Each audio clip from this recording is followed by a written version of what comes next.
kimle görüştüm? Söyle güzel kimliği sever yarasan. Öldürmekçi buldun ha, kaçtım tutuldum. Öldürmekçi buldun ha, kaçtım tutuldum. Söyle güzel kimliği sever yarasan. Söyle güzel kimliği sever yarasan. Böyle alın akay akay, rezgi tüşün vakay vakay. Böyle alın akay akay, rezgi tüşün vakay vakay.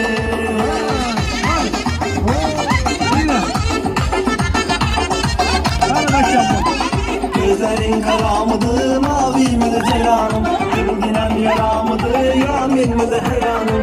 Gözlerin kara mıdır, mavi midir ceylanım? Gülginem yara mıdır, yamin midir hayranım? Sevdim sana sevdiğine hoş yakar mı?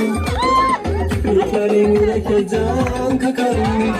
Sevdim sana sevdiğine hoş yakar mı? Küpüklerin yürekte can kakar mı? Kim iken bu kim iken bu kim iken bu kim iken zaten bir perigen bu kim iken hamma yüzüge tırmalar bu kim iken mezar zaman edim anam ay yüzüge